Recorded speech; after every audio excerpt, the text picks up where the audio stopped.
Estamos estudiando en estos cultos vespertinos una serie titulada El viaje de la vida. Y como he comentado ya antes en varias veces, está basado en un libro que se enfoca principalmente en la edad de la ancianidad para animar a aquellos que son ancianos a vivir esa etapa de su vida de modo tal de glorificar a Dios. Pero aquí, entre los que están aquí presentes y en una iglesia local, no solamente hay ancianos, aunque ciertamente es muy útil instruir a los ancianos, nosotros podemos ampliar un poco más el espectro de esta enseñanza y apuntar a cada una de las etapas de la vida. Porque sin duda aquellos que han de llegar a la ancianidad ya han recorrido un largo caminar en este mundo, y si bien puede haber en la gracia de Dios cambios significativos en la etapa de la ancianidad, y esto debe ser una esperanza para aquellos que quizás llegan a Cristo en ese momento en la vida, o aquellos que han sido inmaduros mucho tiempo de su vida, pero están siendo expuestos a la instrucción bíblica en esa etapa de la vida, hay esperanza. Sin embargo, también debemos ser conscientes de esto. Si el Señor nos encontró antes, tenemos más luz y tenemos más tiempo para poner en práctica la palabra, para prepararnos para cuando llegue esa etapa de nuestra vida, para saber cómo la hemos de vivir, si Dios nos concede llegar. Algunos finalizan su caminar en este mundo antes, pero si el Señor nos permitiese llegar, ¿cómo lo hemos de vivir? No queremos pensar mucho en esa etapa, pero puede ser que el Señor nos conceda llegar a ese momento, y ¿cómo lo hemos de vivir? Bueno, una de las grandes lecciones, y justamente hoy mencionábamos eso en el repaso que hicimos de todos los temas del discipulado, y una de las grandes batallas de la vida del creyente es el tema de las tentaciones. Las tentaciones. Vamos a leer pasaje base, que es Hebreos capítulo 2.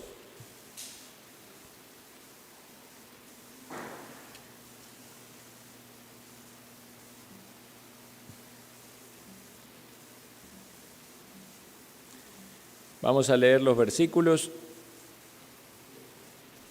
17 y 18. Hebreos 2, 17.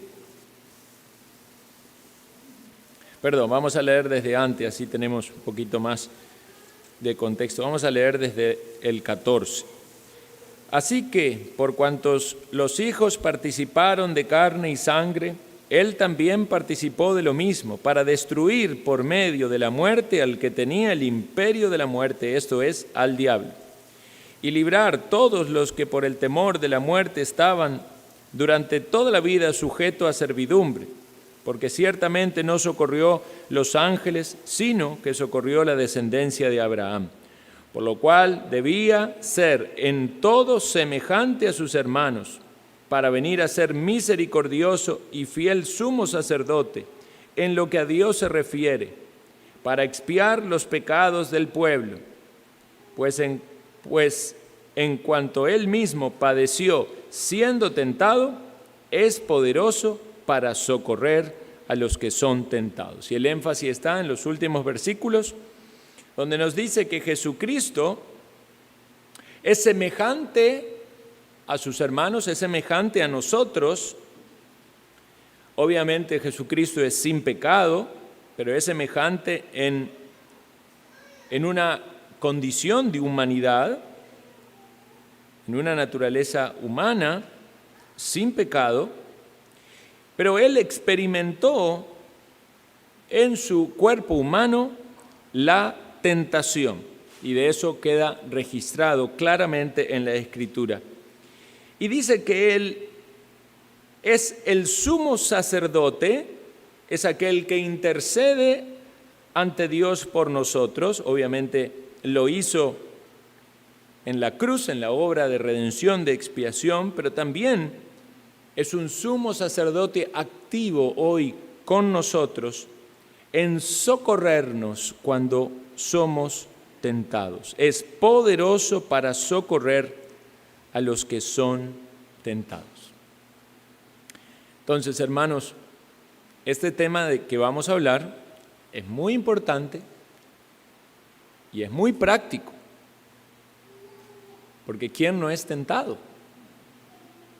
Casi que podemos decir que es una experiencia del creyente cotidiana.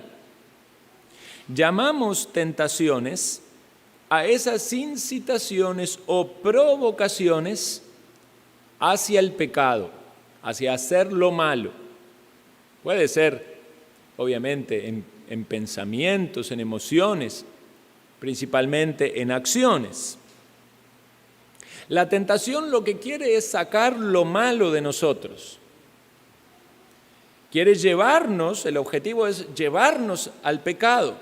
No es en sí mismo pecado. La tentación en sí mismo no es pecado, es la incitación al pecado. Entonces el objetivo es hacernos caer en aquellos pecados a los cuales somos más atraídos, con los cuales somos más fácilmente seducidos. Y ciertamente el creyente tiene que identificar cuáles son aquellos pecados con los cuales es tentado. Porque si hay alguien que es un verdadero creyente, tiene el Espíritu de Dios dentro de sí mismo y sabe, cuando hace algo que es contrario a la ley de Dios, sabe que eso es pecado, porque la obra del Espíritu de Dios nos muestra eso. Puede ser que algún creyente carezca de cierto conocimiento espiritual, cierta luz, cierta claridad acerca de la palabra de Dios, y puede ser que dude en alguna que otra cosa si eso no es pecado, pero el Espíritu de Dios no le va a dejar tranquilo. Necesita tener claridad si eso que está haciendo, eso que está diciendo o eso que está pensando es correcto o no. Y obviamente a medida que crezca en el conocimiento y tenga mayor luz, va a tener también mayor claridad si está siendo tentado o no. Bueno, vamos a identificar en primer lugar que hay tres agentes o tres condiciones para que esto suceda. El primer lugar es nuestra naturaleza pecaminosa. Aún aquellos que somos salvos, nosotros no hemos experimentado una transformación absoluta en nuestra vida. Sabemos que hay en nosotros un pecado remanente. Cuando hablamos acerca de la condición del hombre, del ser humano, y decimos que está separado de Dios por causa del pecado, y hablamos de esta doctrina de la depravación total, estamos diciendo que cada uno de los seres humanos en este mundo, ninguno es bueno. ¿Por qué? Porque la Biblia dice que no hay bueno ni aún uno. Todos han pecado, todos se apartaron de la ley de Dios, desde el más pequeño hasta el más grande, ¿verdad? No hay bueno ni aún uno. Cuando estudiamos la naturaleza del ser humano, vemos que la Biblia nos dice que la carne está inclinada al mal. Y lo vemos desde las etapas más pequeñas de la vida. Uno dice, ¿cómo puede ser que una cositita así de chiquitita, con 1 año y medio, hable o exprese su enojo, su cólera, su desobediencia, su desagrado? De tal manera, ¿verdad? Niñitos pequeñitos que no tienen gran fuerza y están quizás en los brazos de su padre haciendo esos berrinches, ¿verdad? Y uno tener que ejercer, obviamente los padres tienen que ejercer esa fuerza, esa presión para condicionarlo. Decía un predicador, si esa misma actitud estuviese en una persona de 20 años, ¿verdad? Eso sería una pelea, una batalla, o si tuviera un arma quizás hasta la muerte implicaría allí. Porque es el mismo corazón rebelde, nada más que la diferencia es que es un niño. Obviamente a medida que pasan los años, esas inclinaciones son puestas en evidencia. Y usted dice, aquel vecinito que era tan bonito y que venía y que jugaba, ¿verdad? Mira ahora en qué anda. Ahí está, en drogas, en alcohol, ¿verdad?, en inmoralidad. Porque llega una etapa de la vida donde esas cosas son expuestas. Depende de muchos factores, ¿verdad? Cuánta quizás luz recibió de la palabra, cuánta instrucción, cuánto temor de Dios hubo, cuán rebelde fue su corazón. Algunos pueden mantenerse en sus cabales bastante tiempo en su vida y quizás en algún momento de su vida allí sale todo lo que había en el corazón. Dice, ¿quién lo tenía? Tal persona, tan honesto que parecía, tan decente, tan buen trabajador, y ya tenía 50 años y se metió allá y sacó el dinero y se fue y desapareció. ¿Quién iba a pensarlo? Bueno, hay una naturaleza corrupta. Es verdad, llega el Señor Jesucristo a la vida de nosotros en el Evangelio, recibimos el perdón de pecados, la salvación, tenemos una nueva naturaleza, pero no hay un cambio, no hay una eliminación de la antigua naturaleza. Ahora reina Cristo en nuestra vida, se saca, podemos decir, al yo del trono, ¿verdad? O el pecado ya no es el rey allí, porque Cristo nos ha salvado. Sin embargo, la Biblia nos habla de ese viejo hombre del cual tenemos que despojarnos constantemente, y eso es lo que usted y yo experimentamos. Esa ropa vieja que de repente la volvemos a poner y sabemos que es incorrecto, entonces tenemos que despojarnos otra vez de esos sacos contaminados con el pecado. Tenemos que hacer morir los malos deseos en nosotros. Muchos de ustedes han leído o han escuchado acerca de esos muy buenos libros de John Owen, ¿verdad?, acerca de la mortificación del pecado. ¿Qué es esto de la mortificación? Mortificar, hacer morir. No podemos hablar de matar al pecado como algo definitivo, ¿no? Si yo ya maté el pecado, no, ya se murió, ya no tengo más problema con el pecado. Eso va a pasar cuando esté en la eternidad y Cristo nos dé cuerpos nuevos, transformados, ya libres no solo del poder del pecado, sino de la presencia del pecado. Pero mientras estemos en este mundo, va a haber tentaciones, va a haber luchas, hay debilidad. Los malos deseos salen del corazón. No es que vienen los malos deseos de afuera, salen de nuestro corazón. Dice, ¿dónde salen los malos pensamientos, los adulterios, las iras, los celos? ¿De dónde sale? Sale de su corazón. Usted tiene en su corazón toda la materia prima necesaria para que transgredamos los mandamientos de Dios. Entonces debemos identificar que el problema está principalmente en nuestro interior. Alguien decía, todos somos potencialmente el peor de los pecadores. ¿Quién es el peor de los pecadores? Usted puede pensar en este mundo, ¿quién fue el peor de los pecadores? Puede encontrar un montón, ¿verdad? Asesinos criminales en serie. Puede hablar de Hitler, ¿verdad? Puede hablar de Stalin, puede pensar. Pero ¿saben qué? Todos tenemos el mismo corazón. Debemos tener cuidado, porque nuestro corazón es potencialmente el más pecador de todos, igual que el corazón de cada uno, ¿verdad? El peor de los corazones. Es verdad, no todos dan rienda suelta a todos los pecados, pero tampoco ese es el gran interés de Satanás, porque ¿cuántos pecados fueron necesarios para que toda la humanidad caiga en desobediencia? Tan solo uno. Cuando Eva escuchó a la serpiente y creyó, ¿verdad?, y comió con Adán, fue un pecado.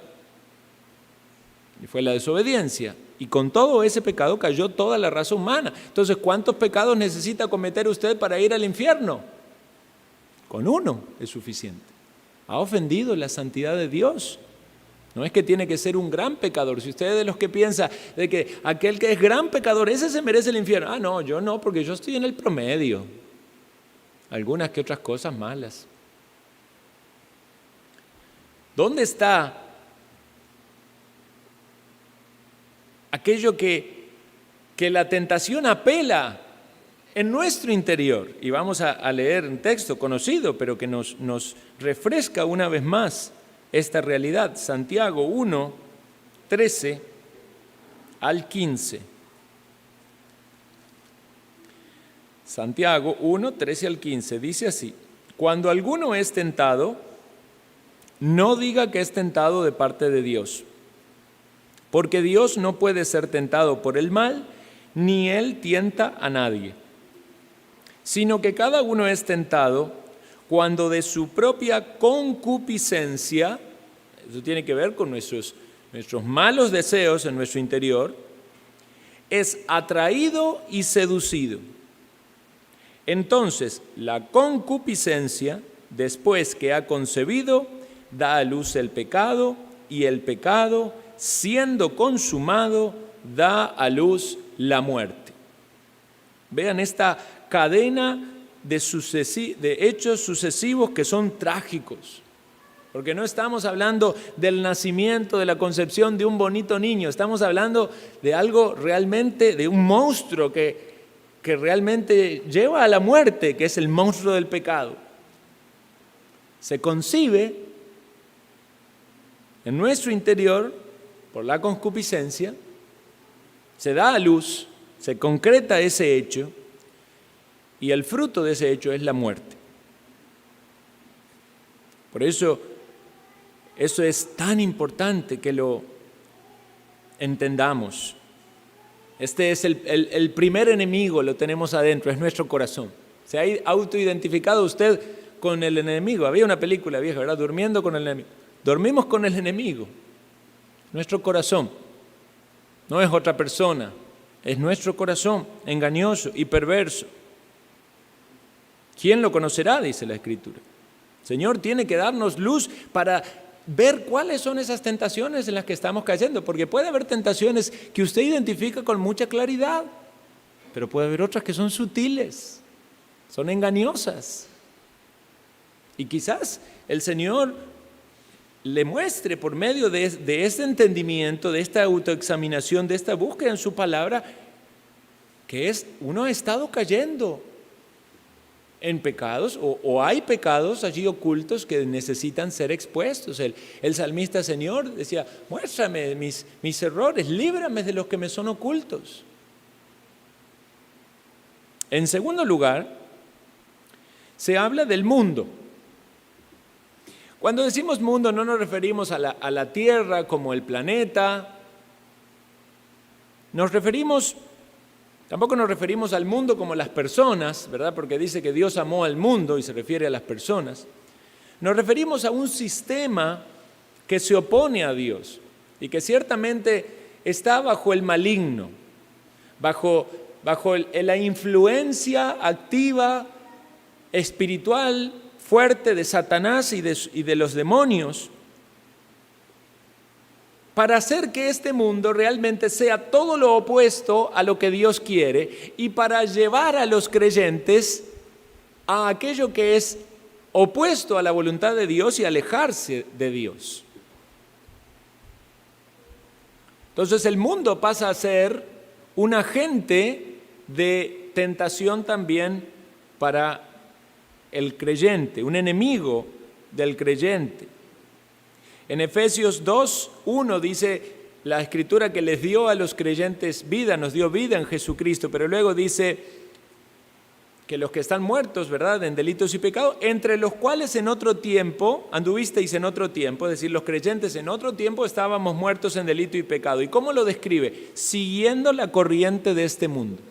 O sea, que este mundo podemos entenderlo como una corriente. Vea usted un río, ¿verdad?, de esos caudalosos, y entonces piense que todo eso es esta organización que tiene muchas implicaciones. Podemos hablar que tiene que ver con la cultura, que tiene que ver con las modas, que tiene que ver con los avances, que tiene que ver con la educación, que tiene que ver con la política, que tiene que ver con los gobiernos, con gran cantidad de cosas. En todo eso hay una corriente. No pensemos de que es algo neutro, hay una corriente. Y es la corriente de este mundo que quiere alejar a las personas de Dios. Por eso en cada una de las áreas van a encontrarse choques con el creyente. Usted va a la escuela, en la escuela le dice: este mundo evolucionó, éramos todos una ameba y después se fue transformando en distintos seres con más patas, menos patas, hasta que apareció un hombre, una mujer. Por eso usted ve en el mundo de las artes y dice, ¡ah, qué belleza el cuadro! Y aparece ya cosas obscenas, ¿verdad? En la política, la corrupción, el egoísmo, la avaricia, la coerción. En los entretenimientos, lo licencioso, ¿verdad? Lo vicioso.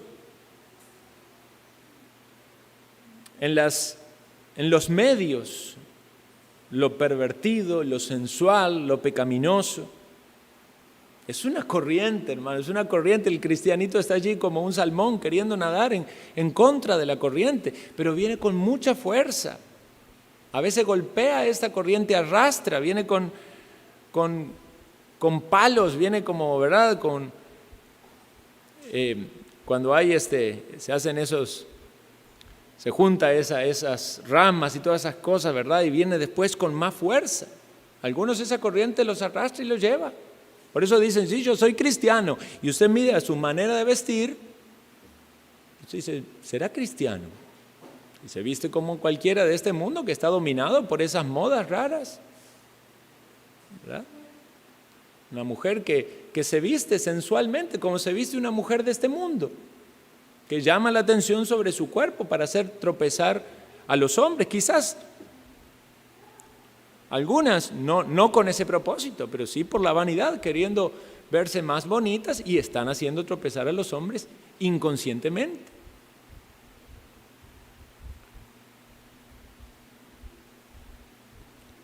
¿Cómo se entretienen? ¿Cómo usan su tiempo libre? ¿A qué se dedican en su vida? Hay una corriente de este mundo que arrastra a las personas. Las arrastra de modo tal de que en lugar de estar más cerca del Señor, están más cerca de aquellos que no son del Señor, que son hijos de ira. Entonces el cristiano va en contra de esa corriente. El mundo también es una fuente de tentación. Los jóvenes, ¿verdad? Digamos, cuando yo era joven, el Señor me concedió crecer en una familia cristiana, ¿verdad? Y yo escuchaba que todos mis amigos del colegio, ¿verdad?, iban a bailar o iban a fiestas, ¿verdad? Yo sabía que eso era malo, ¿verdad? Pero siempre hay como una curiosidad, ¿verdad? El querer, ¿verdad? ¿Qué será eso, verdad? El Señor me guardó, en su misericordia me guardó, pero que fui ampliamente tentado a conocer ese mundo. Quizás algunos de ustedes estuvieron en ese mundo de salir a, ¿verdad?, lugares de baile, de alcohol, de ambientes de drogas. La gracia del Señor, si le ha rescatado, usted sabe lo que es eso, ¿verdad? Son antros de perdición, telaraña de Satanás que atrapa a esa gente, y la gente le encuentra ahí eso divertido, ¿verdad? Estar allí en ese ambiente y hablar vanidades. Pero eso no es del Señor, es mundano. Y hoy en día muchos otros ambientes también son mundanos. A veces hasta aquellas cosas que podíamos decir que eran neutras, cada vez son más mundanos. Me decía un hermano, y fui un día a la cancha a ver un partido y escuché tantas vulgaridades porque cada vez son más mundanos esos ambientes. Yo no voy a decir, no vaya al estadio porque es pecado, pero usted sabe ahí cuánto mundo hay, y hay una corriente que lo quiere arrastrar, no a que su vida sea más espiritual y más piadosa, a que usted sea uno más de eso que está allí, en la vanidad.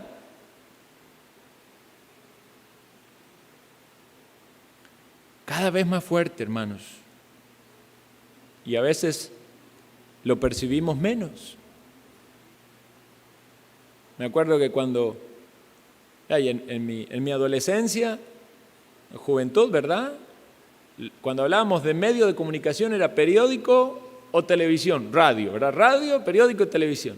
Vea cómo crecieron los medios hoy en día, ¿no? Entonces, las cosas malas en la televisión aparecían después de las 10 de la noche. Y si uno de adolescente era tentado, lo que quería era quedarse hasta tarde, ¿verdad?, para ver algo malo. Hoy en día usted no necesita quedarse hasta tarde, lo tiene en su celular en el momento que usted quiera. Entonces yo me pregunto, si las pasiones en la juventud son tan fuertes, ¿cómo hacen hoy en día los jóvenes, los adolescentes que están siendo expuestos al bombardeo tan fuerte de todas estas tentaciones, como hacen los adultos también, pueden ser los ancianos también? Porque es el mismo corazón, es la misma inclinación, es el mismo riesgo. Y si Satanás no ha volteado a alguien en su juventud o en su edad adulta, y él es paciente y va a esperar a que usted sea un anciano para que se zambulle en el pecado. Y si es un pecado secreto, mejor, porque así nadie se da cuenta y le hace creer que usted va a disfrutar del pecado siendo infiel a Cristo y va a ganar, pero no gana, usted pierde. Por eso debemos hablar de Satanás, es el tercer agente, nuestra concupiscencia, nuestro corazón, el mundo y Satanás. Vean lo que dice 1 Tesalonicenses 3:5. El apóstol Pablo le escribe a la iglesia en Tesalónica y le dice: por lo cual también yo, no pudiendo soportar más, envié para informarme de vuestra fe, no sea que os hubiese tentado el tentador y que nuestro trabajo resultase en vano. Al apóstol Pablo le preocupó la iglesia allí en Tesalónica y tenía una necesidad muy grande de saber cómo estaba la fe de ellos y si estaban fieles al Señor. Dice que no aguantó más y envió a alguien para saber el estado. Pero vean qué interesante lo que se presenta allí. No sea que os hubiese tentado el tentador. Nuestro enemigo, nuestro adversario, hasta tentó al mismo Señor Jesucristo. El Señor Jesucristo no tenía ninguna naturaleza pecaminosa, ¿verdad? Pero lo tentó a Él. No podía tentarlo con nada pecaminoso en sí mismo, porque a Jesús no le atrae el pecado. Lo tentó con cosas buenas. Lo tentó con pan cuando tenía hambre. No es pecado comer pan cuando hay hambre, ¿verdad? No lo podía tentar con el pecado. Lo tentó con confiar en Dios. Y la palabra de Dios dice que te tiras y Dios te va a proteger porque no te tiras. No había nada de malo de confiar en lo que la palabra de Dios decía, ¿verdad? Lo tentó con lo que era de Cristo, lo tentó con los reinos del mundo. Cristo podía decir, sí, todo es mío. Pero el Señor responde a la tentación con la palabra de Dios. No tentarás al Señor tu Dios. No solo de pan vivirá el hombre, le dice primero. El Señor estaba en ayuno y Él estaba confiando en el alimento que Dios le daba y cumplió su ayuno, resistió a la tentación. Luego, cuando Satanás interpreta mal la Escritura, él le dice, también la Escritura dice esto, no tentarás al Señor tu Dios. Cuidado, porque Satanás interpreta mal la Escritura y lo puede hacer tentar a usted interpretando la Escritura. En tercer lugar, le dice, al Señor tu Dios adorarás. Y le dice, vete, Satanás. Satanás no tenía otra alternativa que irse, porque la palabra de Dios es autoritativa. Vete, Satanás, al Señor tu Dios adorarás. Y a Él solo servirás. No tentarás al Señor tu Dios. Vea, Satanás va a adaptar todas las tentaciones a nuestra condición. Se va a ajustar a su edad, a sus gustos, a su condición, sea usted grande o pequeño, rico o pobre, esté sano o enfermo, sea conocedor o sea ignorante. Satanás es astuto y va a prepararle la tentación apropiada para usted. Y tenemos ejemplos en la Biblia de tentaciones. Hablamos de Eva en el Edén, que podemos decir, bueno, allí no había mundo, no había nada en el mundo que la sedujese.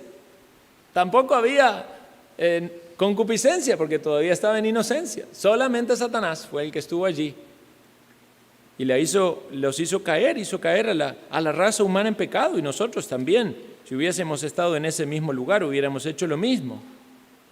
Pero vea otros ejemplos. A José con las tentaciones de la seducción de la esposa de Potifar.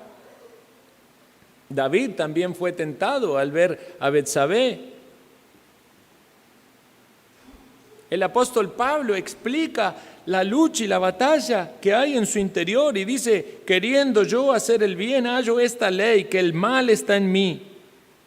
Porque según el hombre interior me deleito en la ley de Dios, pero veo otra ley en mis miembros que se rebela contra la ley de mi mente y me lleva cautivo a la ley del pecado que está en mis miembros. Llega a un grado de tensión, de estrés que seguramente usted también y yo lo hemos vivido. Miserable de mí, cuando usted quiere ser libre del pecado. Y dice: miserable de mí.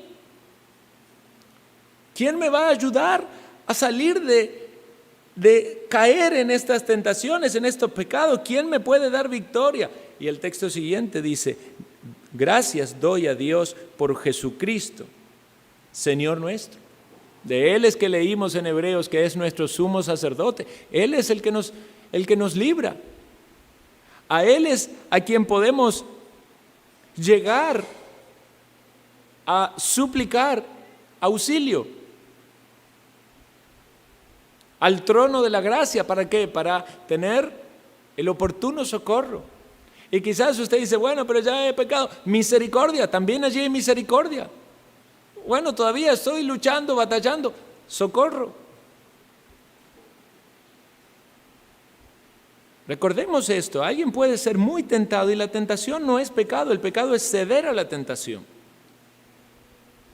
Alguien lo explicaba así, decía: usted no puede impedir que los pájaros vuelen sobre su cabeza, pero sí puede impedir que hagan un nido en su cabeza. Caer en el pecado es lo que ofende a Dios, es lo que lo provoca. Y es cierto, podemos pecar contra Dios tan solo con pensamientos o con emociones, pero cuando hablamos de tentación vemos con claridad esa insinuación o incitación a hacer aquello que es algo malo, y obviamente es ese caer. Es algo que nos va a llevar a una derrota espiritual, es una derrota espiritual. Vamos a ser contristados, vamos a estar tristes si somos verdaderos creyentes por haber ofendido a Dios. A veces hay muchos pecados previos al pecado que realmente significa caer en tentación. A ver, siempre que caemos en pecado estamos ofendiendo a Dios. Pero puede ser que la tentación sea un pecado específico y uno tropiece en muchos otros antes. Digamos, David, cuando cayó en el adulterio con Betsabé, no estaba haciendo lo que tenía que hacer. Tenía que estar en la guerra y estaba ahí en su palacio. Entonces puede ser que esa falta de disciplina, de esfuerzo, quizás pereza, propició la tentación. Entonces, cuidemos, hermanos, de que no seamos nosotros los que nos propiciamos las tentaciones. En aquello que usted se ve tentado, realmente es una tentación porque aparece así de repente, o fue usted el que preparó todo el camino para decir: bueno, Satanás, a ver cuándo pones la tentación frente a mí. A veces somos tan necios que nosotros mismos nos provocamos las tentaciones. Es como el alcohólico que dice: yo no voy a beber más, pero va a saludar a los amigos a la cantina. Como usted que tiene luchas con la gente, con esas amistades del mundo, pero no quiere cortar esas amistades. No, las amistades son sagradas. Sí, yo soy cristianito y ellos que sigan hablando vulgaridades, pero no, nunca voy a cortar las amistades. Entonces usted está propiciando con ese yugo desigual caer en tentación. Alguien puede estar en un noviazgo, en inmoralidad, sabe que no es la persona que Dios tiene para él o para ella, pero no quiere cortar esa relación, está propiciando la tentación. No quiere caer en ver nada indecente, pero se queda solo frente al celular, frente a la computadora, donde nadie lo ve, donde tiene la vía libre para hacer lo que a Dios le desagrada.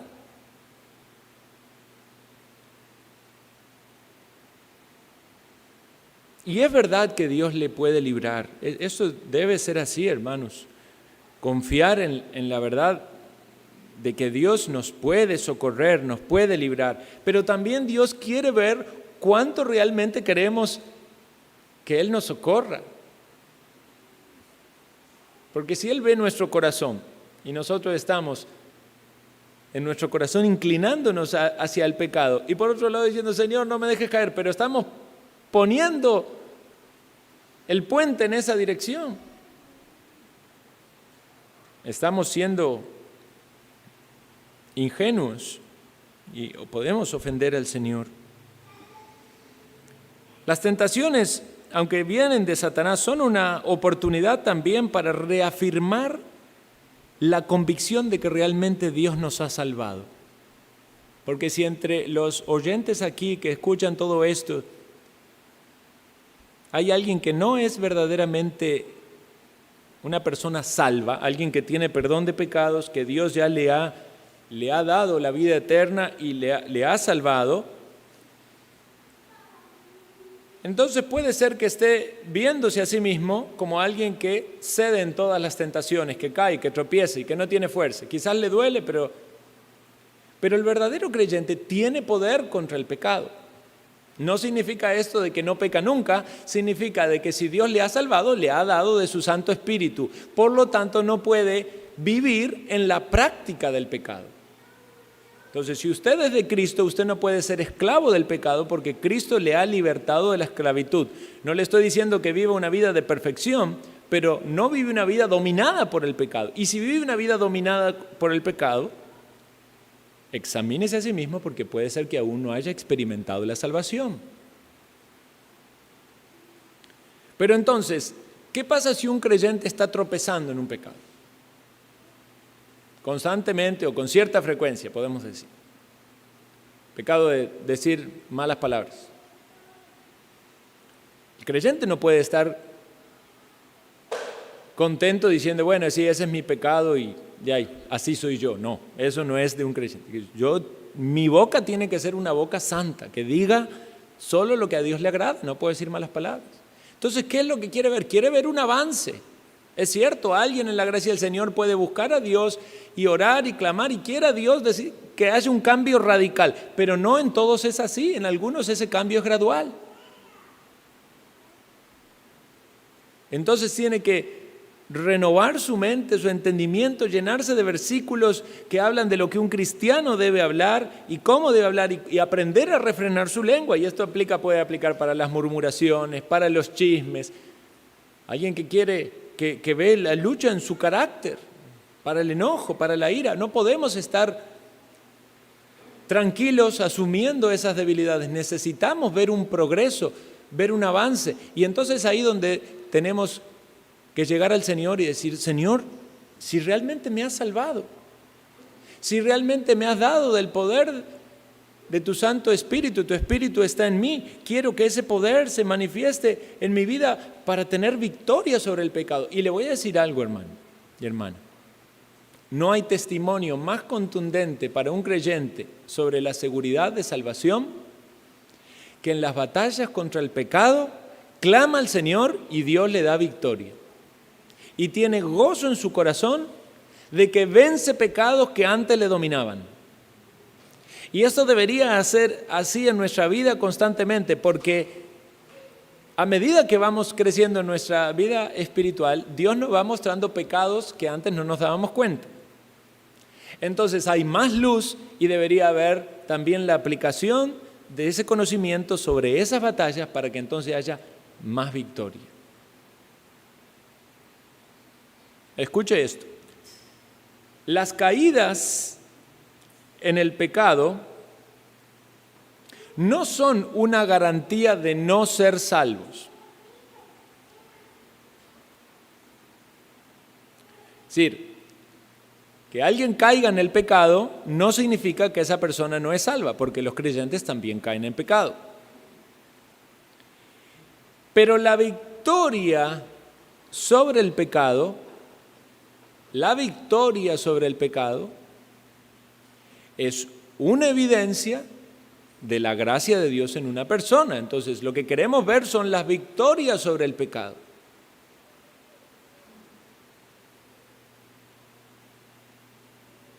Y aquellos que no tienen victoria sobre el pecado y que están cayendo constantemente, también puede estar dando evidencia de que no son salvos. Ahora, los creyentes tenemos la victoria final prometida. En este mundo y en esta lucha, hasta el último día en nuestra vida, batallaremos, pero la victoria es segura porque Cristo venció al pecado, a la muerte y a Satanás. Y sabemos el final del libro, hermanos, que Cristo está en el trono y Él reina, y el pecado es derrotado porque Él pagó. ¿Cuáles son entonces las reflexiones finales y los consejos para nuestro caminar en la vida? En primer lugar, la palabra de Dios nos anima a velar y a orar para no entrar en tentación. Muchas de los tropiezos en nuestra vida y las caídas en tentaciones son porque no estamos alerta. ¿Qué es velar? Es estar alerta. Estar alerta de que estamos en una batalla, somos soldados, no podemos estar descuidados. Si nos descuidamos, puede venir una flecha, una bala del ejército contrario. Debemos orar porque no depende de nosotros, ni de nuestra habilidad, ni de nuestra capacidad humana. Depende de la misericordia y la gracia del Señor para no caer, para no tropezar, para que el Señor nos guarde del mal, del maligno. Debemos buscar a Cristo como nuestro socorro, no solo en el momento de la tentación, como un estilo de vida, como hablamos en la mañana, de comer de Él, de beber de Él, de tener una relación real y genuina con Cristo, para que cuando lleguemos al trono de la gracia, decir, Señor, socórreme, estoy en tentación, el Señor no diga, ahora venís. Aun cuando eso pasa, si somos de Cristo, Él es misericordioso. Pero qué bueno, ¿verdad?, que estemos entrenados en buscarle. También, hermanos, podemos recibir ayuda del cuerpo de Cristo para superar nuestras batallas por medio de la instrucción bíblica, la exhortación, la comunión entre los hermanos, el confesar las faltas o las ofensas, el rendir cuentas. Esto no significa de que vamos a andar divulgando todas nuestras luchas y nuestras batallas espirituales, pero sin duda Dios provee dentro del cuerpo de Cristo aquellos que puedan ser un compañero o un soldado que a la par nos anime, nos estimule a ser fieles al Señor, a batallar. Confesad vuestras ofensas unos a otros, orad unos por otros. Dice Santiago, la oración eficaz del justo puede mucho. En Gálatas dice, sobrellevad los unos las cargas de los otros, cumplid así la ley de Cristo. Hermano, ¿no es triste que todo eso que estamos hablando y las batallas tan duras que cada uno de vivimos, y quizás usted ahora puede dimensionar un poco con más claridad, que pase nuevamente el tiempo, mucho tiempo, y sigan siendo sus luchas solas, individuales, personales? No busca guía espiritual, se aísla, no abre su corazón, no dice necesito ayuda. Cuando recibimos un miembro en la iglesia, hoy lo decíamos con Priscilita, decimos que cuando esté en algún conflicto espiritual, en alguna lucha, no se aísle, sino que busque ayuda, principalmente de los pastores que estamos puestos para velar por el alma, pero también otros hermanos pueden ser instrumentos útiles.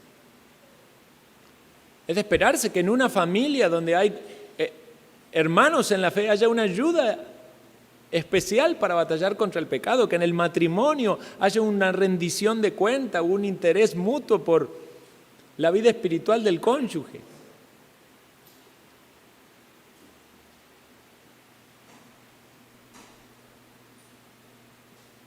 Consideremos todas estas áreas de tentación. Jóvenes que son tentados con la vanidad de la vida. Mencionábamos hoy el mal uso del tiempo, el darle rienda suelta, ¿verdad?, a las pasiones, con la sexualidad, sensualidad. Escuchar música, ¿verdad?, que que no glorifica a Dios, que domina la vida, ¿verdad? Y gente que no puede, usted lo ve en la calle, están con los auriculares y 24 horas. Y lo único que escuchan ahí son ruidos. Y ni que hablar de esas letras. Y no voy a decir y satanizar de que toda música secular es necesariamente mundana, ¿verdad? Hay alguna que otra canción que... Pero cómo estas cosas dominan a las personas. Son su Dios. Esa música, ese deporte, ese estilo de vida, esa práctica. Para otros serán los vicios, para alguien será el materialismo, para alguien es su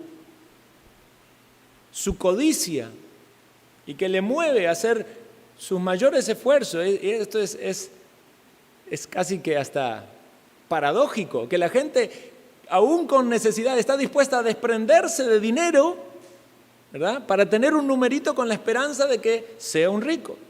Es un egoísta, es un codicioso bárbaro, ¿verdad? Y lo que no le pueden tocar es el bolsillo. Sin embargo, saca de su bolsillo y pierde 1.000 colones por la esperanza, o 2.000, ¿verdad? ¿Vale? La esperanza de tener el gordito de fin de año.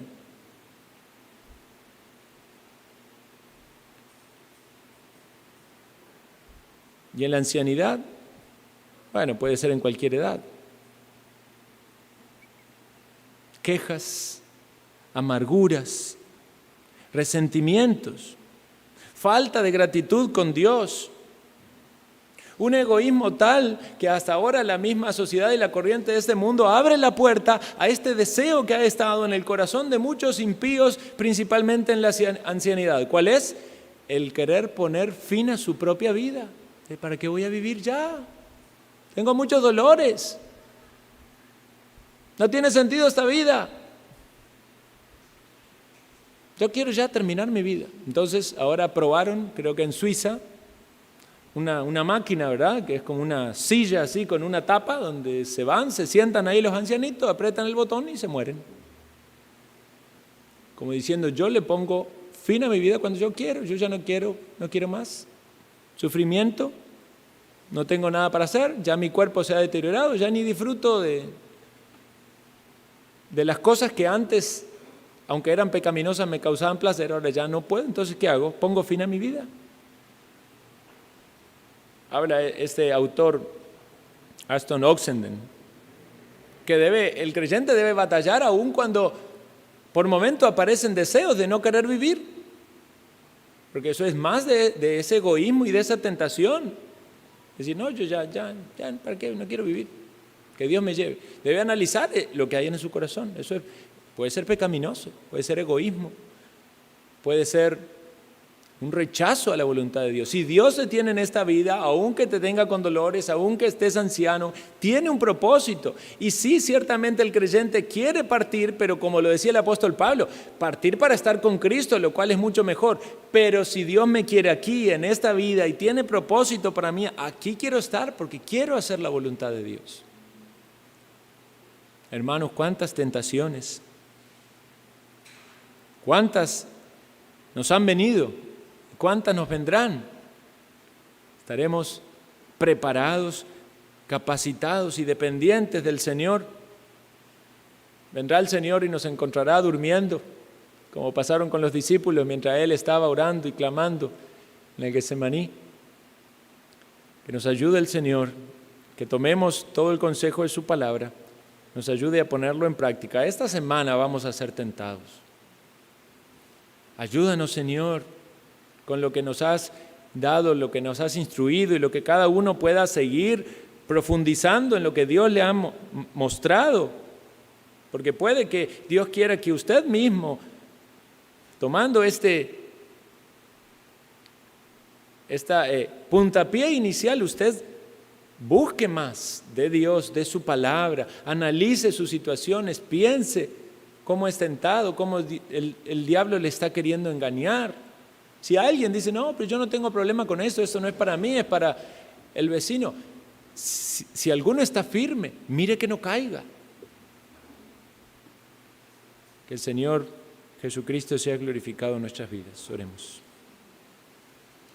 Gracias, Señor, por tu palabra. Gracias por tu misericordia. por la instrucción. Por Jesucristo, nuestro sumo sacerdote, nuestro mediador, clamamos a ti misericordia y socorro. Ayúdanos, Señor, a no volver atrás, a ser fieles hasta el final, aferrarnos a nuestra esperanza, suplicar, Señor, que el poder de tu Santo Espíritu manifieste en nuestra propia vida, que nos ha salvado, que hay victoria en nosotros por el poder de tu Santo Espíritu. Guárdanos del mal, guíanos y cuídanos, Señor, en esta semana. Lo pedimos en el nombre de Cristo Jesús. Amén.